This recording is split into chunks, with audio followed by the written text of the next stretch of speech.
Bonjour à tous, dans cette vidéo je vais vous expliquer comment on procède pour faire la décomposition d'éléments simples quand dans la fraction rationnelle, eh bien, au dénominateur, les pôles sont de multiplicité 1, comme ici, vous voyez x-1 fois x-2, la multiplicité de 1 c'est 1 et la multiplicité de 2 c'est 2.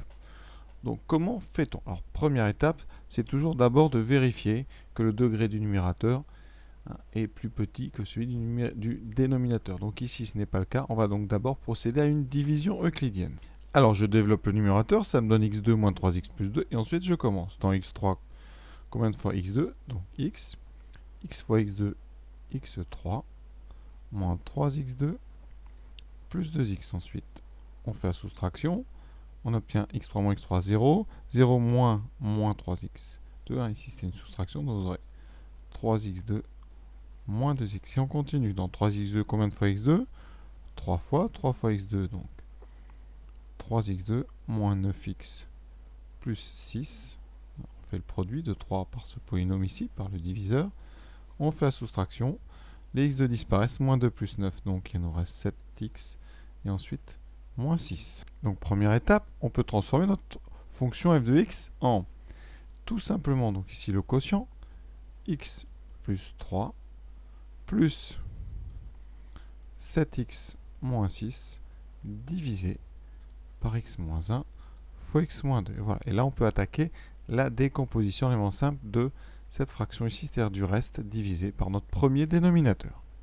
Alors d'après le cours, 7x moins 6 sur x moins 1 fois x moins 2 peut s'écrire a divisé par x moins 1 plus b divisé par x moins 2 avec a et b. A appartient à grand R et B appartient à grand R. Alors maintenant, il va falloir déterminer A et B. Alors pour ça, il y a plusieurs méthodes. La plus simple et la plus rapide, eh bien, c'est cette multiplication qu'on va faire, oui, par chacun des deux facteurs qui apparaît au dénominateur. Alors on multiplie d'abord par x-1. Qu'est-ce que ça donne? Après, vous voyez, on ne fera plus. Au début, on l'écrit. Après, on n'écrit plus. Donc à gauche, vous aurez juste donc 7x-6 sur x-2. Le x-1 a disparu.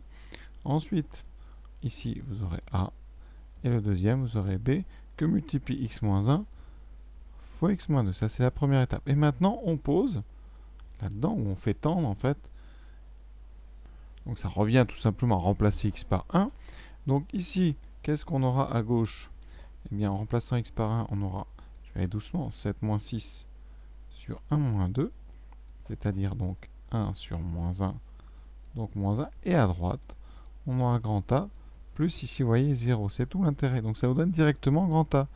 Donc grand A est égal à moins 1.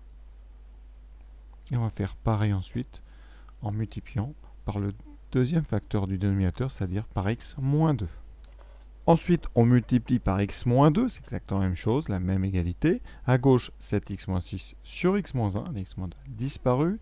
À droite, a fois x moins 2 sur x moins 1, plus b tout seul. Et on va bien faire tendre x vers quoi? Bien vers 2, de façon à faire disparaître ici le premier terme de cette somme.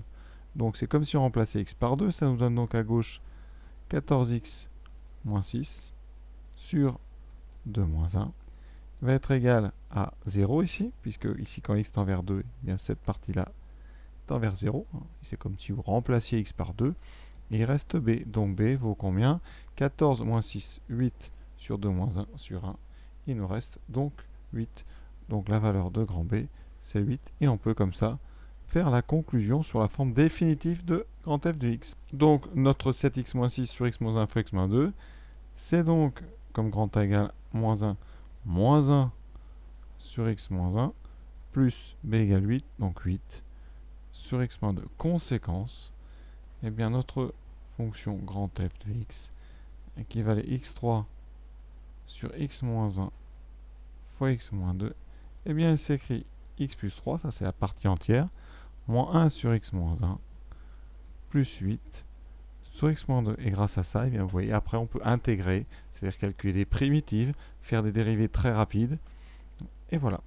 Voilà, j'espère avoir été clair. Évidemment, j'en ferai d'autres, mais voilà le premier exemple. Ça, c'était un exemple où vous avez, et donc au dénominateur, des pôles de multiplicité 1. A bientôt.